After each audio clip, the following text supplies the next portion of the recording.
আব্দুল লতিফ সিদ্দিকী বিশ্ব মুক্তিযোদ্ধা এবং বঙ্গবীরের বড় ভাই, যিনি গত আগস্টের 28 তারিখ আমাদেরই আহ্বানে, মঞ্চ 71-এর আহ্বানে ঢাকা রিপোর্টার্স ইউনিটিতে একটি আলোচনা সভায় যখন যান, তখন সেখানে কিছু তথাকথিত মুক্তিযুদ্ধের বিরুদ্ধে যারা ছিল তারা সেখানে হট্টগোল করে এবং মব সৃষ্টি করে, এবং তাদের বিরুদ্ধে অ্যাকশন নেওয়ার জন্যে মঞ্জুরুল আলম পান্না সে পুলিশকে ফোন করে। পুলিশ আসার পরে যেটা হয়, মব সৃষ্টিকারীদের গ্রেপ্তার করে নিয়ে যায় এইখানে উপস্থিত 16 জন। তার ভিতরে যারা যারা ছিলেন আপনারা প্রত্যেকেই জানেন। ডিআরইউ ঢাকা রিপোর্টার্স ইউনিটির পক্ষ থেকে একটা প্রতিবাদ দিতে দেওয়া হয়। 28 তারিখ গ্রেপ্তারের পরে শাহবাগ থানা একটা মামলা করে সন্ত্রাস দমন, এবং যে সেকশনটা আছে সেই সেকশনটা হলো যে রাষ্ট্রীয় সম্পত্তি ধ্বংস করা। আমরা এগুলো দেখলাম এই অবস্থায়, এবং এটা তো reported by the newspaper এবং মিডিয়া, যে কারণে যে এদের সাথে এদের কোনো সম্পর্ক কি বিনষ্ট সরকার সেভাবে যেটা বলছে কৌশল আজকে বীর মুক্তিযোদ্ধা লতিফ সিদ্দিকী এবং মঞ্জুরুল আলম পান্নাকে জামিন মঞ্জুর করেছেন, তবে লিখিত এটা উনি রোববারে দিলেন। আমরা আপনাদের কাছ থেকে যে সহানুভূতি পেয়েছি, যে সৌহার্দ্যতা পেয়েছি, তার জন্য মিডিয়ার কাছে, নিউজ প্রিন্ট এবং ইলেকট্রনিক্স মিডিয়া, তার কাছে আমরা কৃতজ্ঞ।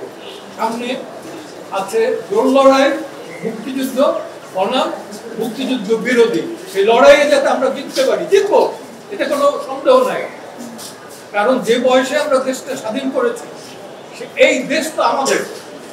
এই দেশে থেকে স্বাধীনতার বিরুদ্ধে, মহান মুক্তিযুদ্ধের বিরুদ্ধে, ৭২-এর সংবিধানের বিরুদ্ধে কোনো কথা বলতে আমরা দেব না।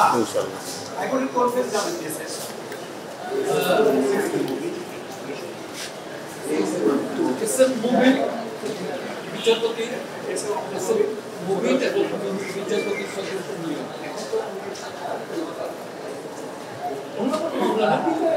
দিবে না, আমার মনে হয় শুভবুদ্ধির উদয় হয়, দিবে না। শুভবুদ্ধির যদি উদয় হয়, সে শুভবুদ্ধির উদয় সাপেক্ষে।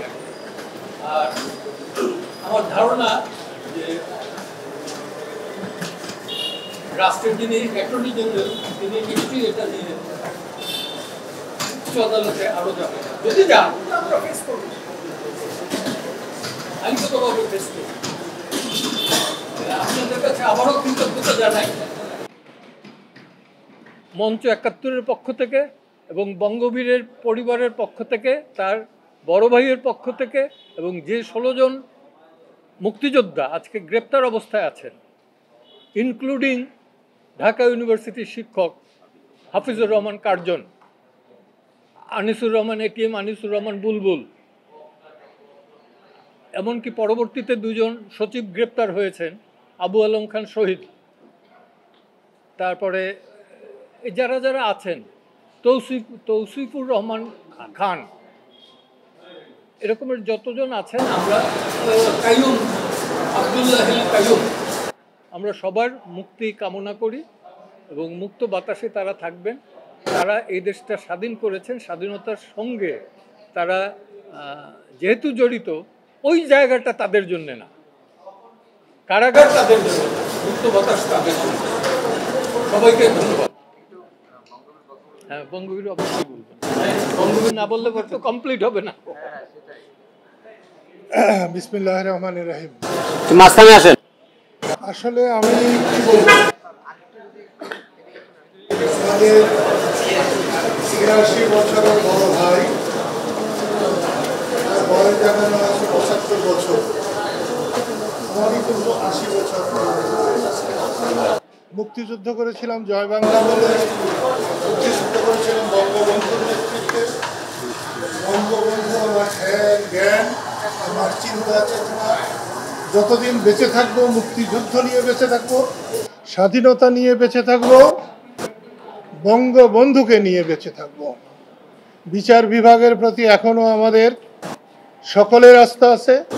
আজকে লতিফ ভাইয়ের মুক্তি, বিশেষ করে জামিনে মুক্তি, আমি বিচার বিভাগের প্রতি সাধারণ মানুষের এখনো যে আস্থা, তারই প্রমাণ গ্রহণ করে বলে আমি বিশ্বাস করি। এই মামলায় যাদেরকে অন্যায়ভাবে এখনো জেলে রাখা হয়েছে, আমি অনুরোধ করব সরকারের শুভবুদ্ধির উপয়োগ এবং তাদেরকে ছেড়ে দেওয়া হোক, মুক্তি দেওয়া হোক